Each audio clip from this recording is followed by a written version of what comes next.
Yo, what's going on, guys? So, I started this channel. By the way, I don't work for this place, so that's not where I work, guys. Something is not right. Shit is. Here we go! Got some people in the box. What's going on, Marcus? So today, I actually got an email yesterday. Hey, Miggy 101! That's right. Man, how you guys doing? I thought I'd do a bit of a different format today. So, I originally started this channel to get things off my chest. And then as time went on, my mission became to educate men. But I'm now starting to have people actually come to me for advice. And before I go all Yogi Obes on you, no, that's not going to happen. I just wanted to let you know that this was an email I received yesterday, and I'm going to share this with you, and then I'm going to give you my thoughts. It says, "Hey Sid, a good friend of mine called me last night to ask for advice. He needs to tell somebody off, but he's never used 4-letter swear words before. He just wasn't raised that way. The verbal abuse has been going on for years. He always apologizes and keeps his feelings inside. But yesterday was the final straw. He was screamed and yelled at once again. It caught him off guard. He said he cannot and will not take it anymore. He's angry with himself and is ready to explode. He is not married. They aren't girlfriends. The women are neighbors. There are 3 or 4 of them that constantly give him a hard time. They live in the same apartment building and neighborhood in NYC. Maybe I could send NYC Korean over to make light work of them. And they all belong to this local community garden where the friction occurs. I don't know what you mean by the local community garden, but I'm going to continue going on. He told me the next time he sees them, even in the elevator, that he isn't holding back anymore. I applaud my friend because I know those old miserable hags.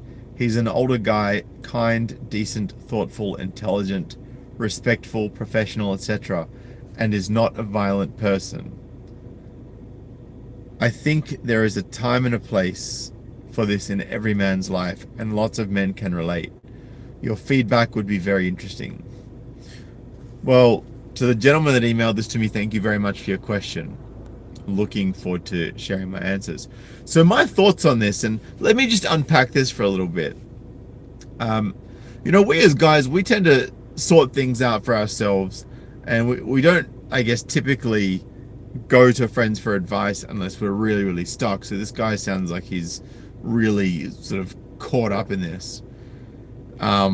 Needs to tell somebody off but never used a 4-letter word. I remember the first time my mum used a 4-letter word in front of me. I was in my 20s. She called my dad's dog a shit machine because she was so angry that he kept shitting in the yard. And I was taken aback, so I can relate to how someone would feel hearing their friend utter a 4-letter word. I mean, obviously this guy's way more pissed than my mum was when she talked about dad's dog, but I digress. The verbal abuse has been going on for years, and he's been tolerating it for years. Says he always apologizes. Now, see, that's the problem right there. He's apologizing. If I could give one piece of advice to you, KM, who emailed me, no more apologies from your friend. Right? Tell him that he has nothing to apologize for. And if anything, they're the ones that should be apologizing. So tell him, don't apologize. Say no. Set boundaries. Clear boundaries. And look, ideally you'd move, but if moving isn't an option, he needs to deal with this in a way that does not involve physical intervention. Because if he does, it's going to backfire on him really badly. What I would suggest as well is that he get a body cam and he take it with him whenever he's leaving the premises or whenever he's returning to the premises. I think both of those would be very important things for him to do.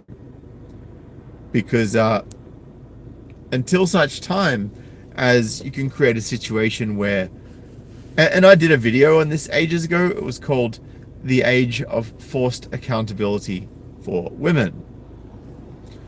And this is essentially what I'm suggesting that he create, a forced accountability.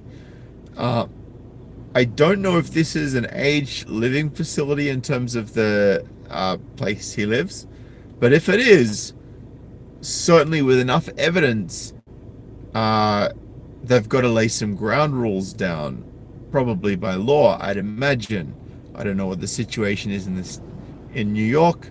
It's pretty cocked at the moment. But I'd imagine that there would be some compassion for elders if they've got proof of ongoing abuse from multiple people, and proof that he also isn't reciprocating it. And see, they all belong to the local community garden. See, that's tough. If they're like all sort of clicked together in a group, that's tough. You know, it's not easy to deal with that. Dr. MGTOW said, he said, stay far away from female neighbors. And look, at the end of the day, he doesn't actually have to speak to them. He doesn't have to engage with them. He just needs to record them and ignore them. And I know that that's probably not in his nature. He probably grew up in an era where, you know, it's impolite not to speak to people around you, you know. It would be rude not to. But times have changed.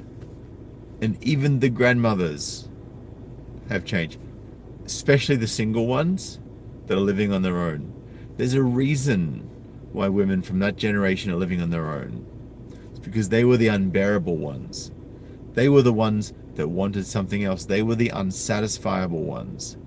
They were the ones that you just simply could not appease as a man. So anyway, I guess that's my best advice that I could give and my best feedback.